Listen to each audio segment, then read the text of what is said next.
ውድ አድማጮቻችንና ተመልካቾቻችን ዩቲዩብ ቻናላችንን ሰብስክራይብ፣ ላይክ በማድረግ አዳዲስ መረጃዎችን ያገኙ። ኤልቲቪ ለላቀ ሕይወት።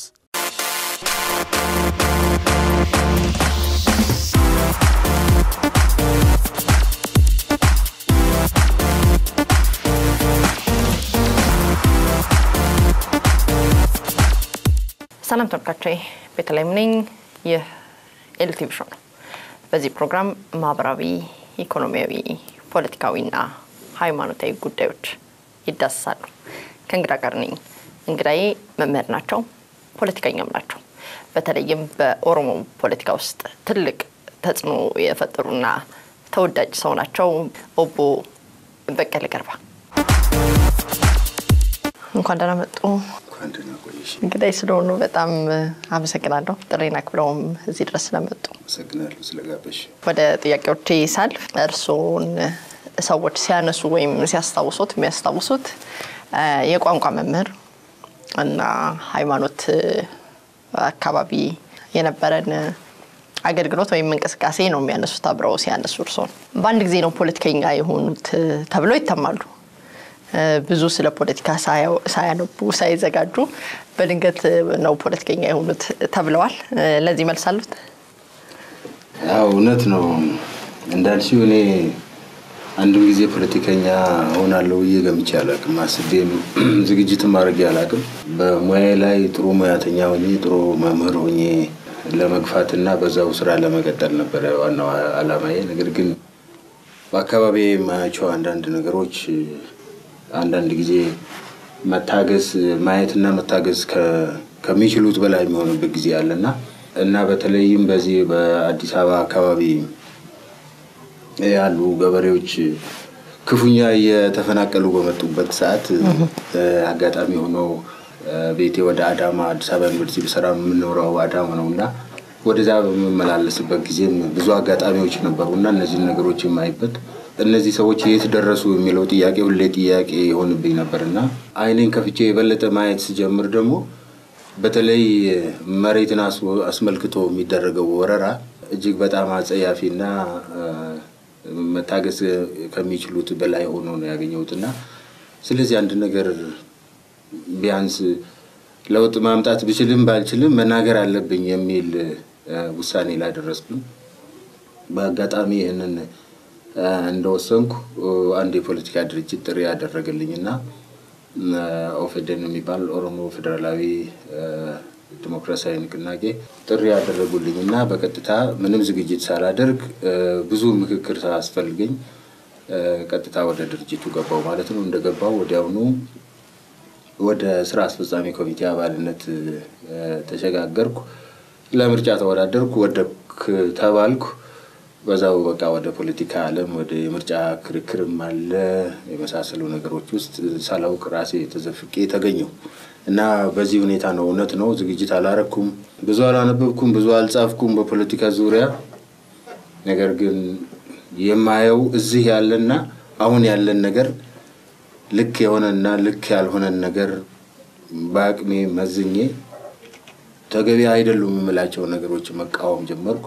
በዚህ አይነት ሁኔታ ነው ወደ ፖለቲካ የገባሁት። ለነገሩ ብዙ ፖለቲካ ሰዎችም ብዙ አንብበው አይደለም ወደ ፖለቲካ የሚሄዱት፣ ግን ያው ፍላጎቱ ስላላቸው ነው። እኔ ግን ልዩ የሚያደርገው ፍላጎት ሳይኖረኝ ወደዛ መግባት ነበር ማለት ነው። ትክክል ነው አነሳሽው ጥያቄ። ወደ ሌላ ጥያቄ ሳልፍ እርሶ ኦሮሞ ኖት ወይስ ኢትዮጵያዊ ኖት? ኦሮሞም ኢትዮጵያዊም መሆንስ ይቻላል ወይ? ደግሞም ኢትዮጵያዊ ተብለን ሁላችንም የሚያቅፍ አንድነት አለ ብለው ያምናሉ ወይ? እኔ ኦሮሞ ብቻም አይደለም ኢትዮጵያዊ ብቻም አይደለም። ብዙ መገለጫዎች አሉኝ፣ ብዙ ማንነቶች አሉኝ። በጾታ ወንድ ነኝ ለምሳሌ። በቁመት ብንሰለፍ ረጃጅም ከሚባሉት ውስጥ ነው፣ ዘለግ ካሉት ውስጥ ነው የምመደበው። በትምህርት ከሆነ ትንሽ ትምህርት ቀመስ ከሚባሉት ውስጥ እመደባለሁ፣ ያ ማንነቴ ነው። በሃይማኖት ከሆነ ክርስቲያን ነኝ፣ ያም ሌላ ማንነት ነው። በመልክ ከሆነ ጥቁር ነኝ፣ ነጭ አይደለሁም፣ ፈረንጅ አይደለሁም። እነዚህ ሁሉ መገለጫዎቼ ናቸው እና እነዚህ አሁን የጠቀስሻቸው ነገሮች ከነዛ ነገሮች ውስጥ አንድ ወይም ሁለት ናቸው ጥሩ አልመለሱም በቀደ በግልጽ ለማስቀመጥ ሁላችንስ የሚያቀፍ አንድ ኢትዮጵያዊነት የሚባል ነገር አለ ማንነት አለ ያምናሉ ይሄን ኢትዮጵያ የሚባል ማንነት አለ ኦሮሞ የሚባል ማንነትም አለ እንደነገርኩሽ እኔና አንቺ የተለያየ ጾታ ውስጥ ነው የምንወድቀው ግን አብረን እንነጋገራለን አብረን እንኖራለን ወንድነቴ ካንቺ ጋር ለመነጋገር አላገደኝም አብሮ ለመኖርም አላገደኝም ባለቤቴም ሴት ናት ልጄም ሴት ናት እናቴም እንደዛው ናት አብረን እንኖራለን ግን ማንነቴ ወንድ ነው ወንድ ነኝ ብዬ መናገር የማንነቴ መገለጫ ነው ኢትዮጵያዊ ነኝ ማለቴ ጋናዊ አይደለሁም ናይጄሪያዊ አይደለሁም ግብጻዊ ሱዳናዊ አይደለሁም ኢትዮጵያዊ ነኝ ከዛ ተመልሰን ስንመጣ ደግሞ ብሔር ወይም በብሔረሰብ በመናገረው ቋንቋ ብንመደብ ደግሞ ኦሮሞ ነኝ ስለዚህ እነዚህ የሚጣረሱ የማይግባቡ ነገሮችም አይደሉም ሁለቱም ተያይዘው መሄድ የሚችሉ ከነዚህ ካሉን መልቲፕል አይደንቲቲዎች ወይንም ደግሞ በጣም ብዙ ዘርፍ ካላቸው መገለጫዎች አንዱ ነው ስለዚህ ኦሮሞነቴና ኢትዮጵያዊነቴ እኩል ነው የሚሄደው ችግርን ፈጥሮብኛ አቅም ለማለት ነው እስቲ ወደ ወቅታዊ ጉዳይ ለመልሶት ነው በቅርቡ የኦነግን ወደ አዲስ አበባ መግባት ተከትሎ ግጭቶች ተነስተው ነበር በኦሮሞ ሚዲያ ኔትወርክ ላይ ቀርበው ግጭቱ መቀስቀስ ተጠያቂ አድርገው ነበር ግንቦት ሰባት በምን ምክንያት ነው እንደዛ የተናገሩት ነው ግጭቶች በአብዛኛው ኢትዮጵያ ውስጥ እየተከሰቱ የመጡት ሀያላን ትላልቅ የሚባሉ የፖለቲካ ፓርቲዎች ወደ ሀገር ውስጥ መግባት ከጀመሩ ጊዜ መሆኑ አጠያቂ አይደለም ሁሉም ሰው የሚያውቀው ይመስለኛል ምንድነው የተፈጠረው መጀመሪያ ያው ግንቦት ሰባት አስቀድሞ ገብቷል በገባበት ሰዓት አርማውን የትም ቦታ የመስቀል እና የማውለብለብ እድልም አግኝቷል አልተከለከለም ነበር ይታወቃል በየአደባባዮቹም አንዳንድ ጊዜ በግል መኖሪያ ቤቶች ብቻ ሳይሆን በአንዳንድ ድርጅቶችም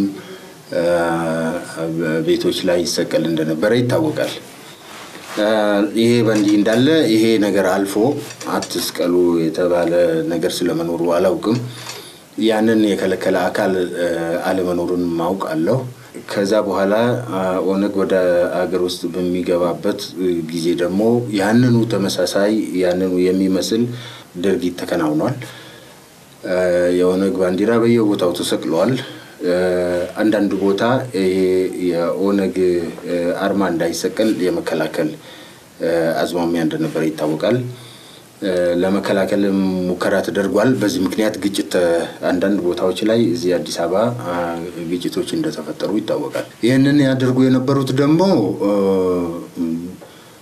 ግንቦት ሰባት ወደ ሀገር በሚመለስበት ጊዜ ያስተባበሩ የነበሩ ሰዎች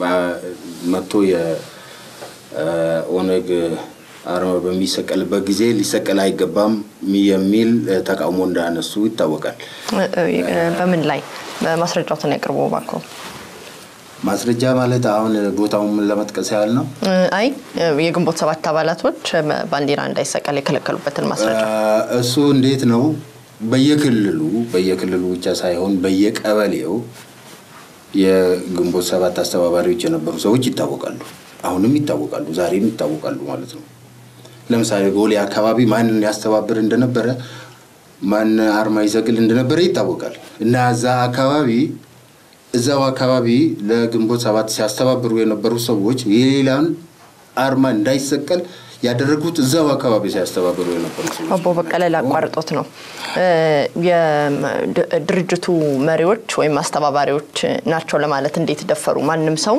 ነው ያ ሁሉ ሰው ምናልባት የግንቦት ሰባትን ደግፎ ነው ወይ የወጣው ያን ጊዜ ላይ እኛን ነው በምን እርግጠኛ ሆኑ አንደኛው ገብቶኛል ግን የግንቦት ሰባት አስተባባሪዎች ያስተካከልሽ ያ እኔ ስለመውጣት ሰላማዊ ሰልፍ ስለመውጣት አይደለም እና ወደዛ እየመጣው ባንዲራ ወይንም ምንድነው አርማ ስለመስቀል ነው አርማ የሰቀሉ ሰዎች ከሜዳ ላይ መጥተው አንቺ አርማ አልሰቀልሽም ግንቦት ሰባት እኔ አልሰቀልኩ የድርጅቱ አባል አይደለንም የድርጅቱ ምናልባት እኔ አይደለሁም አስተባባሪም አይደለሁም አስተባባሪ ሳይሆን ግን አርማ የሚሰቅል ሰው የለም ስለዚህ እኛ የምናወራው አሁን ያኔ አርማ ሲሰቅሉ ስለነበሩ ሰዎች ነው እንጂ ሰልፍ ስለሚወጡ ወይንም ከዛ በኋላ ስለተደረጉ ጉዳዮች አይደለም ለማለት የፈለኩት አርማዎችን በዚህ ሀገር እንግዲህ እርሶም እንደሚያውቁት ብዙ ሰው እንደዚህ አይነት ግርግሮች ሲኖር ይሳተፍበታል ብድግ ብሎ ከመሬት ተነስቶ ይሄኛውን ብሎ ግጭት ሊቀሰቀስ ይችላል ወይም ደግሞ ምንም በማያውቀው የፖለቲካ ግባቱ ምን እንደሆነ በማያውቀው እንቅስቃሴዎች ውስጥ እንደሚሳተፍ ይታወቃልና በምን ታወቀ የግንቦት 7 ሰዎች ለመስቀላቸው ወይም የግንቦት 7 ሰዎች ያንን ለማረጋቸው ለእንቅስቃሴ ለማረጋቸው በምን ታወቀ ለማለት ነበር አሁን ግልጽ ነው ማለት ነው ግልጽ ነው አሁንም መልሴ ተመሳሳይ ነው ምክንያቱም የግንቦት 7 አባል ወይም ደጋፊ ሳይሆን የግንቦት 7 አርማ የሚሰቅል ሰው አለ ካልሽኝ ይሄንን ለሚያዳምጠው ህዝብ መተው ያስፈልጋል ፍርዱን ምክንያቱም እንደተነጋገርነው ነው ኢትዮጵያ ውስጥ ወይንም አዲስ አበባ ውስጥ በብዙ ሚሊዮን የሚቆጠር ሰው አለ ያ ሁሉ ህዝብ አርማ አልሰቀለም አርማ የሰቀሉት ለድርጅቱ ቅርበት ያላቸው ወይ ደጋፊዎች አስተባባሪዎች ወይ አባላት ናቸው ስለዚህ ከዚህ የበለጠ ከዚህ የተሻለ ይሄንን መግለጽ እኔ የግንቦት 7 አባል ነኝ ብሎ መታወቂያ ይዞ ሄዶ የሚያሳይ ሰው አለና ያንን ነገር አሳየኝ እንደማትይ ተስፋ አደርጋለሁ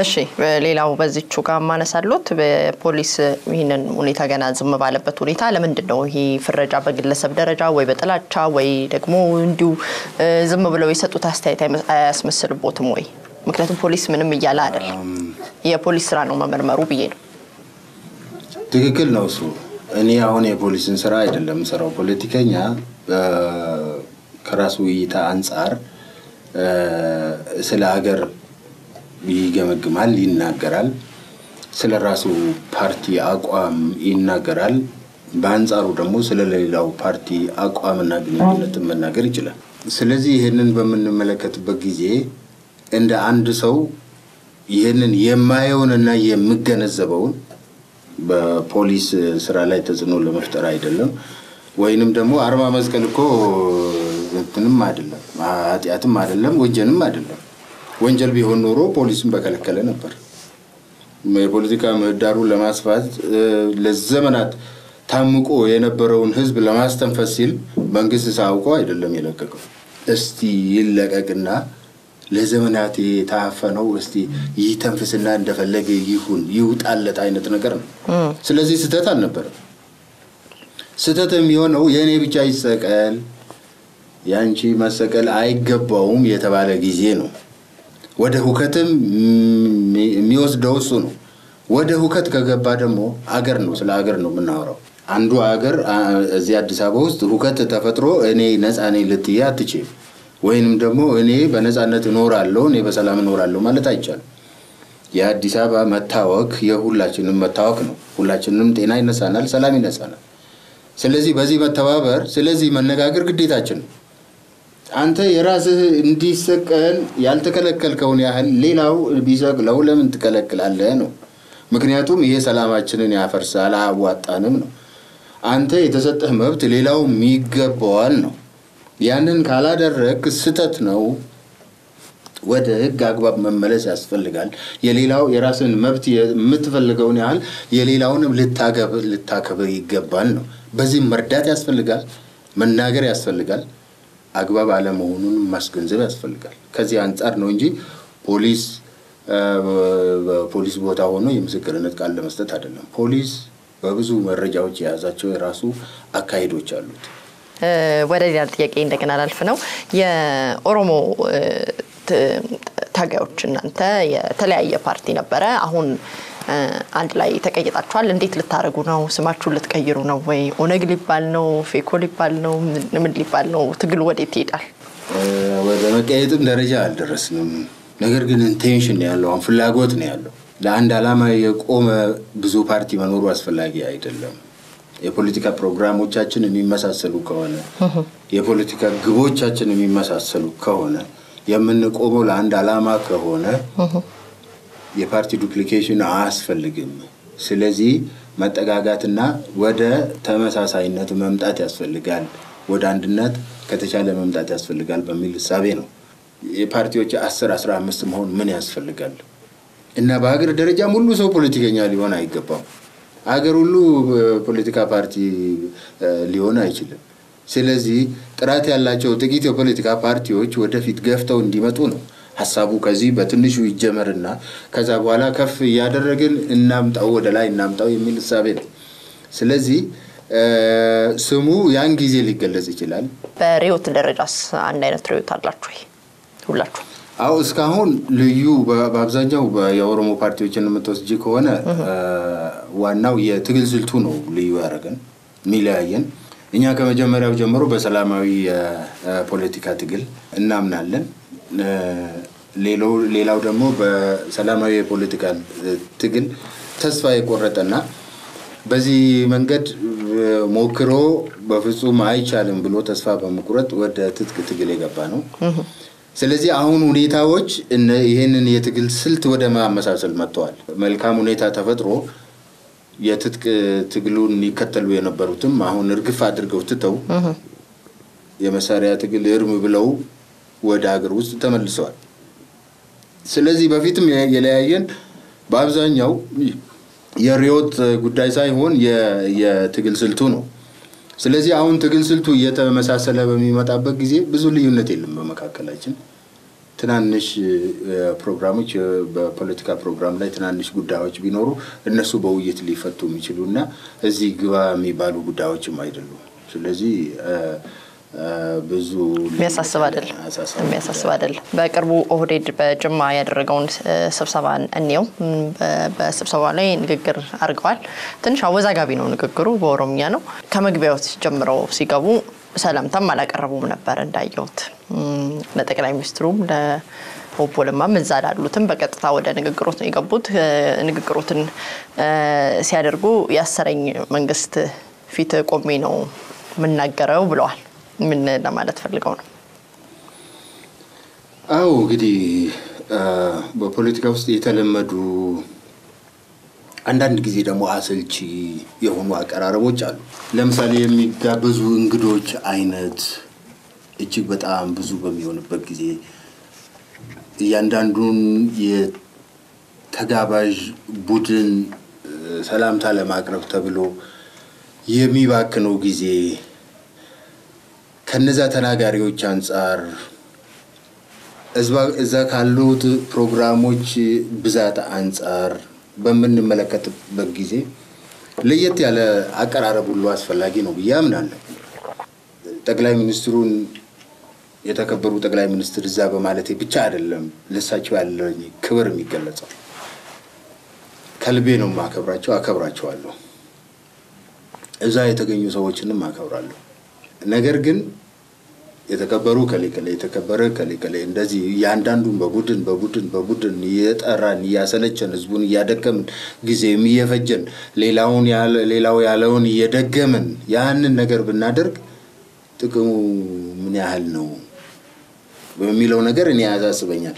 እና ሌሎቹ ከኔ በፊትም ከኔ በኋላም ያሉ ሰዎች ብለዋል። ስለዚህ ቀርቤ ከፊታቸው ቀርቤ ሰላምታ በአካል ሰላምታ ሰጥቻቸዋለሁ። ከዛ በኋላ ከመላው ኢትዮጵያ ከመላው አገሪቱ ከመላው ኦሮሚያ ተሰብስባችሁ ለዚህ ጉባኤ የመጣችሁ በሙሉ ይሄ ማለት ሁሉም ያለበት ማለት ነው። በሚዲያም የምትከታተሉ ሁሉ ብዬ ሰላምታ ሰጥቻለሁ። ይሄ ምናልባት በኦሮምኛ ስለሚባል ብቻ አወዛጋቢ የላልሰሙ ሰዎች አወዛጋቢ ሊሆን ይችላል፣ ግን መስማት ነበረባቸው። በፌደራል ደረጃ ነበር ሰዎች የነበሩት። ሁሉንም ሰላም ማለት አይተበቅቡትም፣ ልክ ነው። ግን ምናልባት በደርግ ጊዜ ቢሆን በኃይለ ሥላሴ ጊዜ ቢሆን ይሄ ነገር ሊያስገድድ ይችላል። ከስርም በላይ ለሰዎቹ መንግስትን መናቅ ተደርጎ ወሰድቦታል። በሌላው ዓለምም የሚሰራ ነው። ይሄ ጉዳይ ፕሬዝዳንት ቁጭ ብሎ ማንንም ሰው ንግግሩን በዚህ ልክ የሚቀጥል አይመስለኝም በቀጥታ የጻፈውን ወይም ደግሞ ሊናገር የፈለገውን የሚያረግ አዲስ ነገር ለመፍጠር ብለው ነው እርሶ ከማሰልቸት ብለው ነው እንደ ንቀት ግን ተወስዶበታል የኔ እንግዲህ አሁን የነገርኩሽ ነው አድካሚ ነው አሰልቺ ነው ተደጋጋሚ ነው ጊዜ ይፈጃል ፕሮቶኮል አይደለም እና በዛ ፕሮቶኮል አይደለም ፕሮቶኮል ነው ግን ለየት ያለ አቀራረብም ይሄ አዲሱ ትውልድ የአሁን በስልጣን ላይ ያለው የቲም ለማ የሚባለው ቡድንም ቢሆን ያን ያህል ወግ አጥባቂና በዚህ ጉዳይ ላይ ብዙ የሚከፋውና ይሄ ባለመሆኑ የሚቆጭ ወይም የሚበሳጭ አድርጌ አልወሰድኩም እኔ ተፈላጊዎች ናቸው ዋናው ከመልእክቱ ካልሆነ በስተቀር እኛን ለምን ሰላም አላለን የሚሉ አይነት ሰዎች አድርጌ አልወሰድኩም አልወስድም ዛሬም ቢሆን እና ይሄ ቀለል ያለ አቀራረብ ሆኖ አንደኛው ትኩረት እንግዲህ ፐብሊክ ስፒኪንግ የህዝባዊ ንግግሮች የሚጀመሩባቸው የተለያዩ መንገዶች አሉ በተለያየ መንገድ ሊጀመር ይችላል አሁን አንቺ ባልሽው መንገድ ብቻ አይደለም ስለ ፐብሊክ ስፒኪንግ ወቀቱ ያላቸው ሰዎች ወይንም ደግሞ በዛ ዙሪያ የሚሰሩ ሰዎች ምናልባት ሊረዱን ይችሉ ይሆናል በዚህ መስክ አንድ መንገድ ብቻ አይደለም ንግግር የመጀመር ስልት ለየት ያለ ስልት አስፈላጊም ነው ተወዳጅም ነው ተብሎ ነው የሚታሰበው ስለዚህ እኔ በወቅቱ ጥሩም ነበር ለየት ያለ አቀራረብም ነው ይሄን ያለ አነጋጋሪ መሆኑ መልካም ነው ብዬ አስባለሁ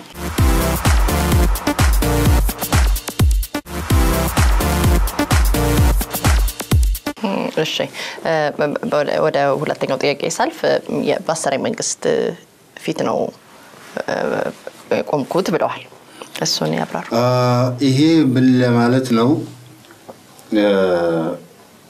እኔ ያው ከአንድ ሁለት ጊዜ ዋናዎቹን ስርዓቶች ብናስብ በዚህ ስርዓትና በዚህ መንግስት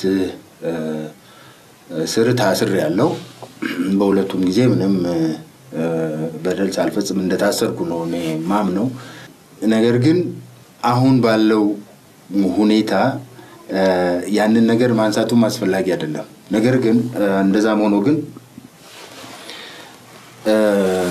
መንግስት ፊት ቆሞ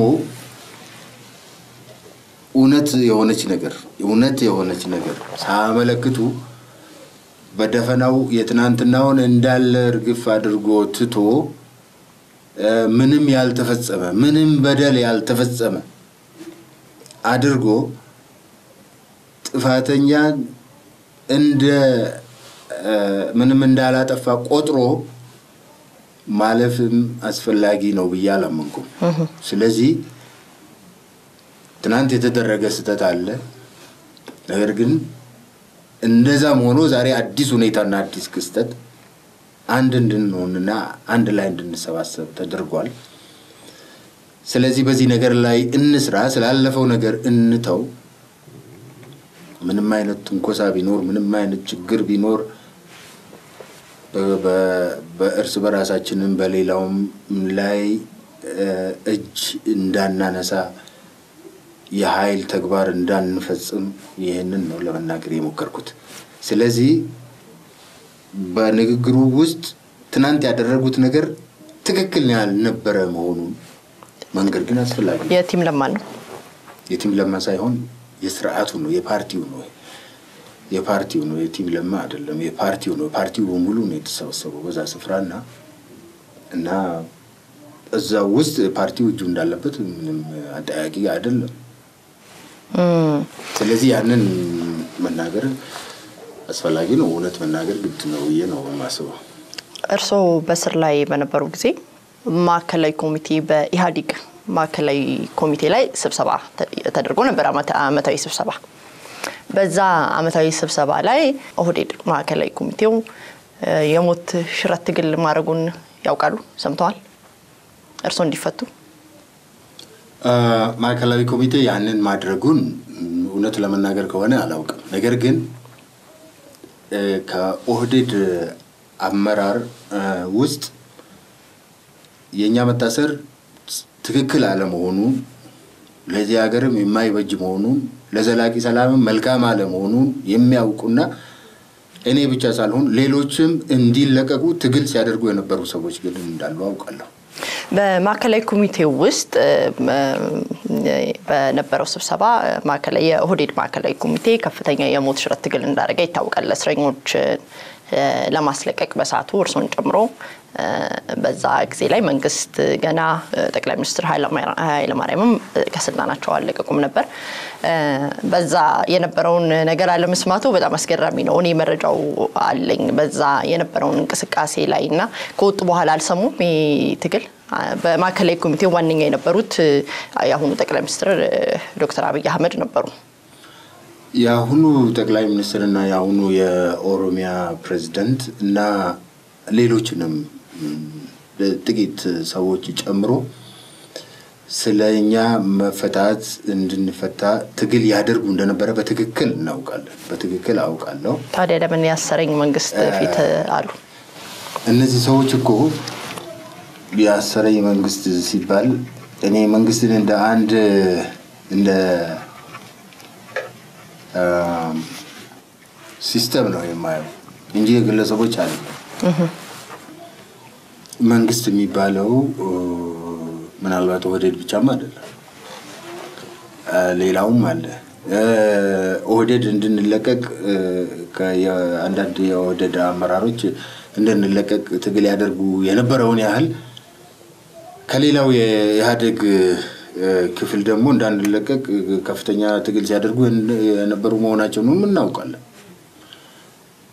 ስለዚህ ይሄንን እንደ መንግስት ነው፣ ሁለቱም ደግሞ መንግስት መስርተው አንድ ላይ ያሉ ናቸው።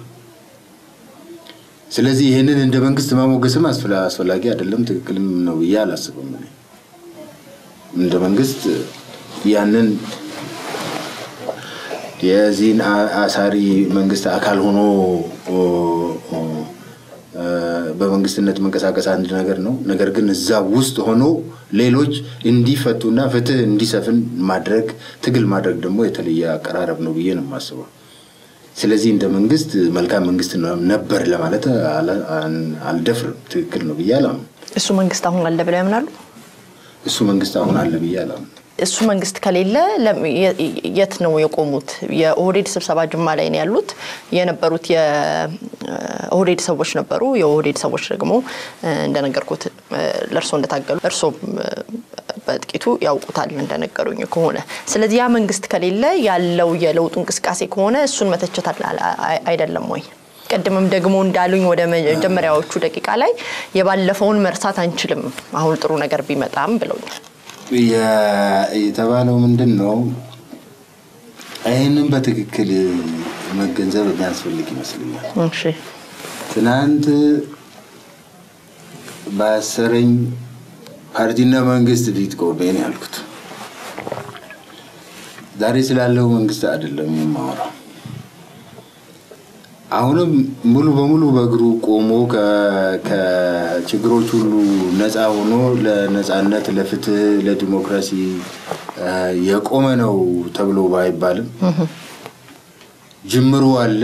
ትናንት ከነበረው የተሻለ አሰራር አለ፣ ተስፋ ሰጪ ነገር አለ፣ ጊዜ ሊሰጠው የሚችል ነገር አለ እና በዛ መሰረት ፖዚቲቭሊ ወይንም ደግሞ በአዎንታዊ ጎኑ ማየት ይቻላል የሚል ነው እንጂ አሁንም እኮ በኦህዴድም ይሁን በሌላው ኢህአዴግ አመራር ውስጥ ወይም አባላት ውስጥ ለውጡን የሚጎትቱ ብዙ እንዳሉ ይታወቃል። ሲስተሙ እንዳለ ተቀይሯል ማለት አይቻልም። ነገር ግን ሲስተሙን ከበላይ ሆኖ የዘወሩ ያሉ ሰዎች ተስፋ ሊጣልባቸው የሚችል ከትናንትናው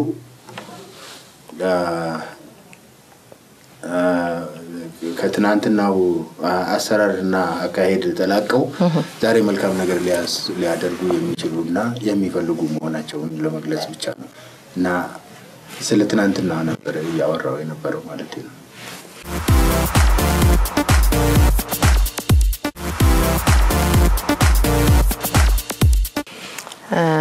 መልካም እስቲ በቅርቡ ወደ ነበረው መግለጫ እንመለስና ወቅታዊ ጉዳይ ላይ የሰጣችሁት መግለጫ ነበረ መግለጫው አዲስ አበባንም ነክቷል እና አዲስ አበባ የማን እንደሆነችም አስታውሳችሁበታል ነገር ግን አንዳንድ ቅሬታዎች አሉት የለውጥ እንቅስቃሴው ገና እየተፈገመገመ ባለበትና አገር ባልተረጋጋችበት ሁኔታ ለምንድን ነው ይሄንን ማንሳት ያስፈልጋችሁ ሚሉ ጥያቄዎች አሉና እሱን እንዲያብራሩ አዎ ይሄንን በሌላ ሚዲያ ገልጫለሁ እዚህ መግለጥ አስፈላጊ ይመስለኛል ከመስከረም 5 በኋላ ወይም ያን ሰሞን ተጀምሮ እስከ ዛሬ ድረስ እየቀጠለ ያለ አንድ ስራ አለ አንድ አካሄድ አለ ለምሳሌ ኦሮሞዎች በሚኖሩባቸው መኖሪያ ቤቶች ውስጥ የድንጋይ ውርጅብኝ የወረደባቸው ከቤት መውጣት የተሳናቸው ምናልባት አዲስ አበባ ውስጥ በመቶ ባይቆጠሩ 50-60 የሚሆኑ ቤቶች ነገም አደባባይ ወጥተው ሊናገሩ የሚችሉ ጎረቤትም ሊናገርላቸው የሚችሉ ሰዎች መኖራቸው ግልጽ ነው ኦሮሞ በመሆናቸው ብቻ ቤታቸው ድንጋይ የተወረወረባቸው ከቤት መውጣት ያልቻሉ ማለት ነው የቤተሰቡ አባሎቻቸው ውጪ እስኪያድሩ ድረስ ማለት ነው ሌላ የኦሮሞ ባህል ልብሶችን የሚሸጡ መደብሮች ተዘርፈዋል አንዳንድ ጥቃት ተፈጽሞባቸዋል ሶስተኛ እዚህ ከተማ ውስጥ በኦሮምኛ ቋንቋ ብቻ የሚያስተምሩ ትምህርት ቤቶች አሉ እነዛ ትምህርት ቤቶች ላይ ጥቃት ተፈጽሟል አራተኛ የኦሮሚያ ታርጋ የለጠፉ ተሽከርካሪዎች ተሰባብረዋል ብዙ ጥቃት ተፈጽሞባቸዋል ከዛ በተጨማሪ ኦሮሚያ ኢንተርናሽናል ባንክ ተሰባብሯል ጥቃት ተፈጽሞበታል የኦሮምኛ ቋንቋ የሚናገሩ ሰዎች ደግሞ በጠራራ ፀሐይ ተደብድበዋል ጥቃት ተፈጽሞባቸዋል ይሄንን ጠቅለል አድርገን ስንመለከት በኦሮሞና በማንነቱ ላይ ጥቃት እየተፈጸመ አለ የሚል ድምዳሜ ላይ ደርሰናል ምክንያቱም ስፖራዲክ የሆነ ወይንም ደግሞ ወጥነት የሌለው ዝም ብሎ በተፈቀደ በስሜት አንድ አካባቢ የተፈጸመ ቢሆን ትክክል ይሄ ማንንም ሰው የተናደደ በአንድ ኦሮሞ ላይ የተናደደ ሰው ሊያደርገው የሚችለው ነገር ነው ምክንያቱም ያሰው ኦሮሞ ሊሆን ይችላል ሌላም ሊሆን ይችላል ምንም ሊሆን ይችላል ነገር ግን እነዚህ ጥቃቶች ሆን ተብለው በማንነት ላይ ያነጣጠሩ ጥቃቶች ናቸው ብለን ስናበቃ እዚህ ላይ ሌላ ተጨማሪ ነገር ወጣ ሰላማዊ ሰልፍ ተደርጎ ሰላማዊ ሰልፉ ላይ የአንድ ድርጅት አርማ ተይዞ ኦሮሚያ መስሪያ ቤቶች ላይ ጥቃት ለመፈጸም ሙከራ ተደርጎ እዛ ላይ ደግሞ ኦሮሚያ መስሪያ ቤቶች ከአዲስ አበባ ይውጡ ኦሮሞ ከአዲስ አበባ ይውጣ የሚል መፈክር በአደባባይ ተሰምቷል ስለዚህ እነዚህ ሁሉ እየሰሙ እንዳልሰሙ ማለፍ ተገቢ አይደለም የሚል ነገር ነው የተሰማው ስለዚህ ምንድነው የተባለው ኦሮሚያ ማነው አዲስ አበባን ወደ ኋላ መለስ ብለን ብናይ ምን ነበረች የዛሬ ቅርጿን ሳትይዝ በፊት የዛሬ 100 አመት 120 ወይ 130 አመት አዲስ አበባ ምን ነበረች የማን መኖሪያ ነበረች የሚለው ነገር ማስገንዘብ አስፈላጊ ሆኖ ታየ ስለዚህ እንደውም ኦሮሞ ከዚህ ከተማ ይውጣ የምትሉት ይሄ ከተማኩ የጥንት የኦሮሞዎች መኖሪያ የነበረ ስፍራ ነው ይሄ ዛሬ ያለውም ሰው ነገ ያለውም ሰው ሊያውቅ ይገባል ሊሰማው ይገባል የሚል እምነት ነው ያደረበት ትክክልም ነው ያምናለሁ አሁንም ቢሆን ማለት ነው ሊያውቅ ወቅቱን ለምን በዚህ ወቅት ተጠቀማችሁ ሊወጣ የሚችል ማን ነው ይውጣ ሊልስ የሚችለው ማን ነው ብሎ መናገር አስፈላጊ ነው ይውጣ ኦሮሞ ከአዲስ አበባ ይውጣ ማለት ምን ማለት ነው ስለዚህ እንዴ ቀድሞ የማን ነበረች የማንስ ናት የሚለው ነገር ማስረገጥ አስፈላጊ ነው ተብሎ ስለታመነበት ይሄንኑ ለማስረዳት ይችን አንድ ፓራግራፍ ወይም አንድ አንቀጽ እንዲጨመርበት ተደርጎ መግለጫው ወጣ ማለት ነው። መግለጫው ላይ የዚህ አዲስ አበባ ጉዳይ በጣም ሴንሲቲቭ ጉዳይ እንደሆነ ይታወቃል እና ሁሉም የኔ ነው የሚሉ ጥያቄዎችን እንደሚያነሱ እርሶም ያውቃሉ። ነዋሪው የኔ ነው ይላል ሌላም ነገሮች ይነሳሉና ከጊዜው አንፃር ግን በተለይ ይሄ የለውጡ አካል ገና እየተውተረተረ ባለበት ሁኔታ ለምንድነው የተነሳውና እናንተስ ከጀርባ ከለውጡ ጠላቶች ጋር ለውጠኞቹን ከጀርባ እየወጋችሁ ነው በሚያስብላችሁ ደረጃ ለምን ይሄን ስራ ሰራችሁ ነው ቅሬታው? ይሄ ነገር አሁን ሊታወቅ የሚገባው ከለውጡ ጋራ ምንም የሚያገናኝ ነገር የለው። ጊዜው ያመጣው ነገር ነው። ይሄ ጊዜ እንዲመጣና ይሄ ትንኮሳ እንዲመጣ ያደረገ ደግሞ አለ ባዮች ነን። ይውጣ ማለት ሪስፖንድ እንዲያደርግ ነው፣ መልስ እንዲሰጥ ነው። ኦሮሞ መልስ እንዲሰጥ ተፈልጎ ነው። ይውጣ አንቺ ቤተሰቦችሽ እናት አባትሽ አያቶችሽ አቆዩልሽ ቤት ውስጥ አንድ ሰው መጥቶ ወጪ ከዚህ ብትባይ ምን ልትይ እንደምትይ መገመት ያስፈልጋል። ይሄንን ሰው ላይ ሲደርስ ሳይሆን በራሳችን ላይ ደርሶ ብናየው ምን ልንሆን እንደምንችል ማሰብ ያስፈልጋል። ይሄ የጥንት ኦሮሞዎች መኖሪያ የነበረ ስፍራ ነው። ስለዚህ ኦሮሞ ከዚህ ውጣ ሊባል የሚገባው አይደለም ነው ባጭው። ስለዚህ ይሄንን ያስነሳው ማን ነው? በፈክሩን ይዞ የወጣው በፈክሩን አስይዞ ያስወጣው ክፍል ነው። ማን ነው? ይሄ ያውቀዋል። ተመልካቾች ያው ስለማያውቁት እኔም አላውቀውም። ተመልካቾች ምክንያቱም አርማ ነበረው። አድማጮች ሰላማዊ ሰልፈኞቹ አርማ ይዘዋል። አርማውን ማን እንደሚይዘው ይታወቃል። ከአርማው ጋራ የተያዙ ከዛ በፊት የተነገሩ ንግግሮችም አሉ። ባንኮች በዘር ተደራጅተዋል። ትምህርት ቤቶች በዘር ላይ ተመስርተው እየተሰሩ ነው። ስለዚህ ይሄንን ልንታገለው ይገባል የሚሉ በዛን ሰሞን እንዲህ አይነት ፕሮፓጋንዳ ነበር። አስፈላጊ ከሆነ ይሄም የሚወጣ ነው ማለት ነው። ወደፊት ሁሉን ነገር መናገር አስፈላጊ ባለመሆኑ ነው። እከሌ ነው የተናገረው ማለት አስፈላጊ ባለመሆኑ ነው። ተናገር ካልሽ ልናገረው ይችላል። ይናገሩ። ምክንያቱም ይሄ ፕሮግራም ምንም ማንፈራበት ነገሮችን ወደ አደባባይ የምናመጣበት በዚህም ወደ አደባባይ በመምጣቱም ሊመጣ ያሉትን ነገሮች ሁሉ ልንቀበል የተዘጋጀንበት ስለሆነ ይናገሩ። ሰው ላይ አሁን እዚህ ማስረጃ መሆን አልፈልግም። ምክንያቱም ይሄ በማስረጃነት ሊቀርብ የሚችል ነገር ስለሆነ ማለት ነው። አንድ ቀን ይሄ ከተማ ወይም ይሄ ሀገር ወደ ሌላ ችግር ወደ ከፋ ችግር አይበለውና የሚሄድ ከሆነ እነዚህ ነገሮች ሁሉ ተደማምረው የተገነቡ የመጡ ነገሮች ከየት መጥተው የት እንደደረሱ ማፈላለግና ስራቸውን ማግኘት አስፈላጊ ይሆናል። ስለዚህ ይሄ በዛን ሰዓት ይፋ መሆኑ ግድ ነው። ነገር ግን ህዝብ ተሰብስቦ ትምህርት ቤቶች በዘር ላይ ባንኮች በዘር ላይ ተመስርተዋል ተብሎ 2 ቀን ሳይሞላ ትምህርት ቤቶችም ላይ ባንኮችም ላይ ጥቃት ተፈጽሟል።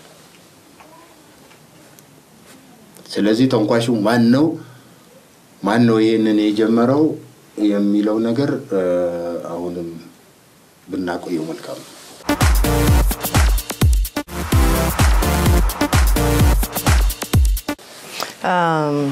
አሁንም እንዳልኩት ያቺን ጉዳይ አገር ከመርዳት አንፃር ለምንድነው ትንሽ ጊዜ ያልገፋችሁት? ያው እንቅስቃሴውንም እንዳያደናቀፈው ምንም እንኳን እንዳሉት ስሜቱ ቢኖርም ከታሪክ አንፃር ነገሮች ተመርምረው መስማማት ላይ መድረስ ይቻል። አሁን ባለው ባልተረጋጋ ሁኔታ አሁንም ለምን አልታገሳችሁም? ብዙ ዘመን ታገሳችሁ አልነበረም ወይ? ጥቃት እየተፈጸመ አሁንም ትምህርት ቤቶች እየተሰበሩ አሁንም ተሽከርካሪዎች እየተሰበሩ አሁንም ሰዎች በቋንቋቸው ከተማው ውስጥ በቋንቋቸው እየተግባቡ መሄድ በማይችሉበት ሁኔታ አሁንም ኦሮሞ ከከተማው ይውጣ እየተባለ ባለበት ሁኔታ ከዚህ በላይ ታገሱ ማለት ተው ማለት ነው። እንደዚህ አይነት ፍትህ የዘገየች ፍትህ እንደ ጠፋች ትቆጠራለች እና መታወቅ አለበት። ይሄ መታወቅ አለበት። ለማሳወቅ ነው ለማስጠንቀቅ ነው መግለጫው ማስጠንቀቅ አይደለም። ምክንያቱም ማንም የማስጠንቀቅ አቅም የለውም። አስፈላጊም አይደለም። ግን እውነቱን መረዳዳት ያስፈልጋል።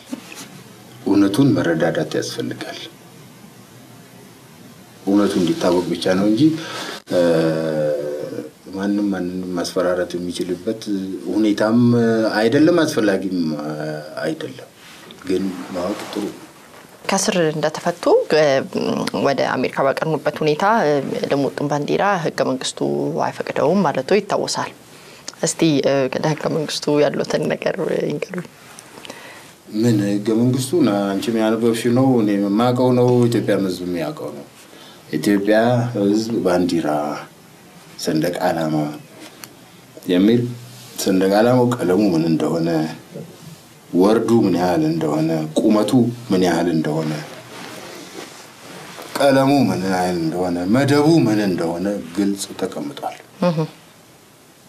እኔ እዚህ ሀገር ውስጥ በመኖርበት ጊዜ እንደ ፖለቲካ ፓርቲ መሪም ሆነ አባል በመንቀሳቀስበት ጊዜ እንደ ዜጋም በመንቀሳቀስበት ጊዜ አሁን አገሪቱ ያላትን ህገ መንግስት አክብሬ ነው። ምናልባት ላልስማማ እችላለሁ። በባንዲራው ከለርም በባንዲራው ሳይዝም ላልስማማ እችላለሁ።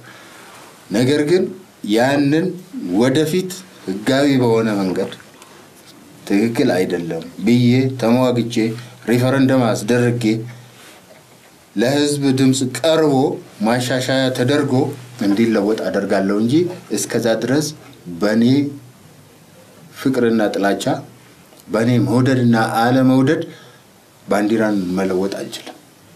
በዚህ ምክንያት የኢትዮጵያ ልሙጡን ባንዲራ ብቻ አይደለም ሌሎቹንም ባንዲራዎች ያን ጊዜ ብዙ ባንዲራዎች ነበሩ እና ሁሉንም ባንዲራዎች ነው አቮይድ ያደረኩት። የዛ አካል መሆን አልፈለኩም። ምክንያቱም ከመንግስት ጋር ግጭት ስላለመግባት ነው። ግጭት ስላለመግባትና ያሉትን ስርዓቶች ለማክበር ነው። ግጭት ውስጥ ለመግባት ሳይሆን ህግ ለማክበር ነው። ህግ ካላከበርኩ እጠየቃለሁ። ህግን ማክበር አለብኝ። ህግን ደግሞ በህጋዊነት ነው መሻር ያለብኝ እንጂ በህገ ወጥነት ህግን ማፍረስ አልችልም። በዛው በአሜሪካ ህግ የጣሱበትን ቦታ ደግሞ ላስቀምጥ ነው እኔ ባንዲራውን አልቀበልም ብለዋል። ምክንያቱም ህግ እንዳይጥሱ ብለው ነው። በሳቱ ግን ህግ ጥሰው ከኦሮሞ ሚዲያ ኔትወርክ ጋር እንግዳ ሆነው ቀርበዋል። በሳቱ በአሸባሪነት የተፈረጀ የቴሌቪዥን ቻናል ነበረ ኢሳትንም ጨምሮ። ይሄን እንዴት ያዩታል? ህግ ጥሰዋል። ከዛ በፊትም ለምሳሌ በኦሮሚያ ሚዲያ ኔትወርክ ከዛ በፊትም ቀርቤያለሁ። በኢሳትም ቀርቤያለሁ። በኢሳት ላይ ቀርቤ በኦሮሚያ ሚዲያ ኔትወርክ ላይም ቀርቤ የሰጠኋቸው ቃለ መጠይቆች በፍርድ ቤት ማስረጃ ሆነው ቀርበውብኛል። ማስረጃ ሆነው ከቀረቡ በኋላ አያስከሰሰውም ብሎ ፍርድ ቤቱ ውድቅ አድርጎታል። ስለዚህ ተፈቅዷል ማለት ነው። ፍርድ ቤቱ ውድቅ አድርጎታል። ለሁለቱም ሚዲያዎች የሰጠሁትን ኢንተርቪው ህገወጥ አይደለም ብሎ ፍርድ ቤቱ ውድቅ አድርጎታል። ስለዚህ ዳግመኛ ያንን ባደርግም ምንም ችግር የለውም ማለት ነው። እርሶ ህግ አከብራለሁ ይያሉኝ ግን ህጉን አሁንም እየተጣረሱ አልነበረም ወይ ያልኩት አይደለም። ምክንያቱም ስለ ኦሮሚያ ሚዲያ ኔትወርክ ከሆነ የጥያቄ በሳቱ አሸባሪ ተብሎ ስለተፈረጀ አሸባሪ ተብሎ መፈረጁን አላውቅም እኔ። ኦሮሚያ ሚዲያ ኔትወርክ አሸባሪ ኦነግ አሸባሪ ተብሎ መፈረጁን አውቃለሁ። ግንቦት ሰባት አሸባሪ ተብሎ መፈረጁን አውቃለሁ። እነዛ ሚዲያዎች እንደዛ ተብለው መፈረጃቸውን አላውቅም ኢሳትና ይባል የነበረው የነሱ ሚዲያዎች ናቸው ተብሎ በተለምዶ ይነገር ነበርና ከዛ በኋላ ፍርድ ቤቱ ግን ያ እንዳልሆነ አረጋግጦልኛል ስለዚህ አሁን ዳግመኛ ያንን የሚፈራበት ምንም ምክንያት አልነበረም ኢሳትም ስላልጠራኝ ነው እንጂ ሄጄ ስላልጋበዘኝ ነው እንጂ መግለጫ መስጠት ይችል ነበር ነገር ግን ምናልባት የኦነግ ባንዲራም ይሁን የግንቦት ሰባት ባንዲራም ቢሆን መጥተው ቢያለብሱኝ ግን ለመልበስ ፈቃደኛ አልነበርኩም በወቅቱ ህጋዊ አልነበርኩም እና ለማለት ነው ስለዚህ ልሙጥ ለሆነው ባንዲራ ኦቦ በቀለ ጥላቻ አላቸው የተባለው እውነት ነው ውሸት ነው ጥላቻ አይደለም ህግ ማክበርና ጥላቻ የተለያየ ነው ይሄንን ከዚህ በፊትም ተናግሬያለሁ አዎ ያንን ባንዲራ አሁን ካለው ባንዲራ የበለጠ እኔ ትልቅ ሰው ነኝ እድሜም ገፋ ብለዋል ከልጅነት ጀምሮ ያደግኩት ባንዲራ ስለመሆኑ ሰንደቅ ዓላማ ሲሰቀል ጠዋትና ማታ ሲወርድ ስናይ ሲውለበለብ የነበረ መሆኑ ሰልፍ ስንወጣ ምን ስናደርግ የነበረ መሆኑ ያንን ሁሉ ገልጫለሁ ደርሶ በአንድ ጊዜ ሊጠላ የሚችልበት ሁኔታ የለም ነገር ግን ህጋዊ አይደለም ከተባለ እኔ ህጋዊ መስመር ውስጥ ለመግባት መንግስት ህጋዊ አይደለም ያለውን ነገር አቮይድ ማድረግ አለብኝ እንደ ፖለቲከኛ ያንን ያደረኩት ያንን ባንዲራ ብቻ ሳይሆን ሌሎንም ሁሉንም ባንዲራዎች ነው አቮይድ ያደረኩት ያልተቀበልኩት ማለት ነው እንጂ ጥላቻ አይደለም ይሄ እንዲህ አይነት ድምዳሜዎች ናቸው አሁን ችግር እየፈጠሩ የሚሄዱት አንቺ ስለምትወጂው ነገርና ስለምትጠይው ነገር ሰው ሊነግርሽ ይፈልጋል ይሄን ትጠይዋለሽ ሊል ይፈልጋል አንቺን የሆነ ያህል ወይንም አንቺን ካንቺ የበለጠ የሚያውቅ ያህል ሰው ሊነግርሽ ሲፈልግ ትልቅ ስህተት የሚሆነው እዛ ላይ ነው ጥላቻዬንና ፍቅሬን ማወቅ የሚችል ማንም ሰው የለም ህጋዊነትና ህገወጥነትን ግን ለይቼ ያውቃለሁ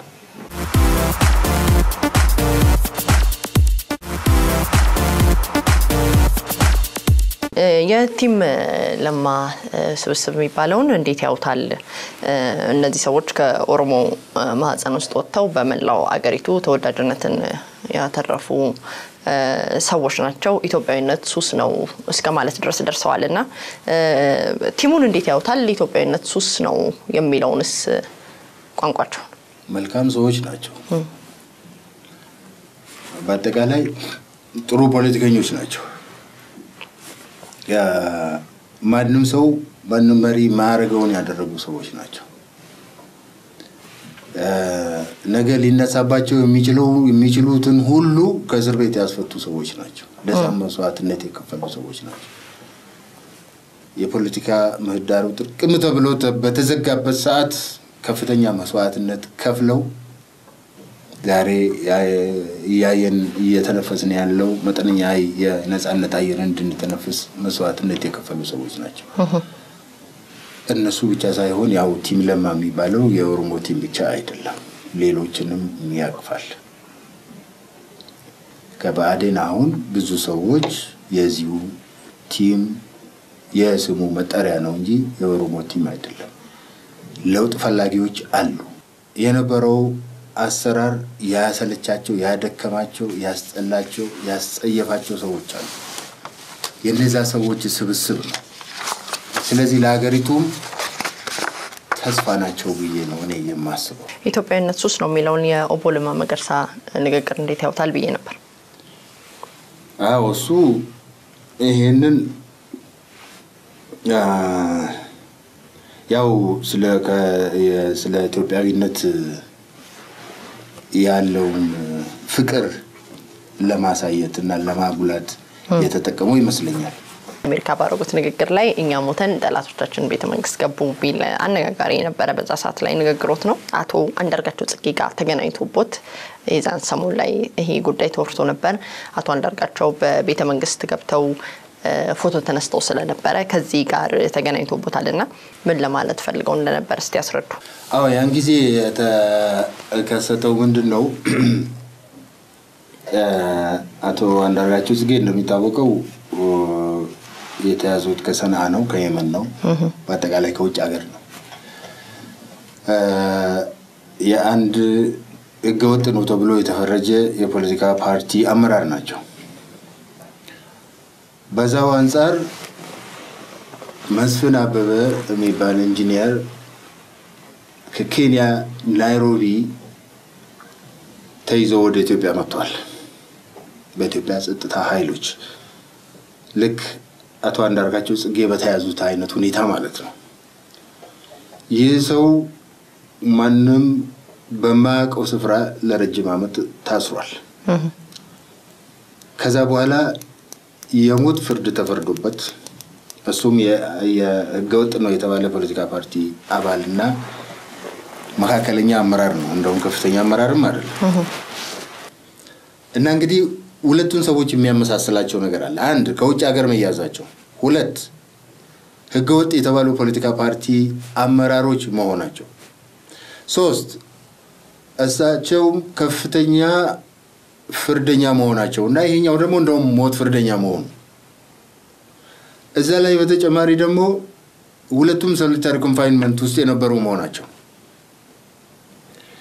ኢንጂነር መስፍን አበበ ከአቶ አንዳርጋቸው ጽጌ ቀደም ብሎ የታሰረ መሆኑ መታሰሩ ብቻም አይደለም እጅግ በጣም ዘግናኝ የሆኑ ድርጊቶች የተፈጸሙበት ከሱ ጋር አብሮ የተያዘ ጓደኛው የሞተበት ኢንጂነር ተስፋውን ጨመዳ የሚባል ማለት ነው እንደዚህ ሁለት ሁኔታዎች በጣም የሚያመሳስላቸው ሰዎች ናቸው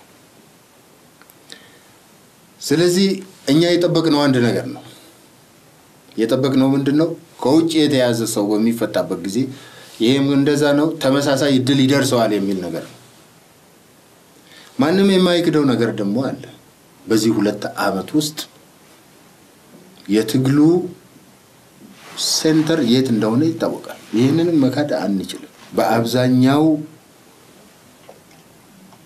ትግሉ የት አካባቢ ሲደረግ እንደነበረ ይታወቃል ይሄ ማለት ግን አንድ አካባቢ ብቻ ነው የታገለው ለማለት አይደለም ያው ፖለቲከኛ ትርጉሙ በኋላ ደግሞ በሌላ ስለምትተረጉሙት ማለት ግልጽ በማድረግ ፈልጋለሁ ያልተሳተፈበት የሀገሪቱ ክልል የለም ያልተሳተፈበት የህብረተሰብ ክፍል የለም ነገር ግን ከፍተኛውን ዋጋ የከፈሉ ደግሞ አሉ ከፍተኛው ዋጋ የከፈለው ደግሞ ይታወቃል የኦሮሞ ቄሮ ነው ትክክል ነው ስለዚህ ይሄ በሚሆንበት ጊዜ አቶ አንዳርጋቸው በሚፈቱበት ጊዜ የተጠበቀው ነገር ኢንጂነር መስፍን አበበ ይፈታል የሚል አውቶማቲክ የሆነ እምነት ነበር ነገር ግን ይሄ አልሆነም መጀመሪያውኑ ስንታገል የነበረው ለፍትሃዊነት ነው ተመሳሳይ የሆኑ ነገሮች ተመሳሳይ የሆነ ሁኔታ ውስጥ ያለ ነገር ተመሳሳይ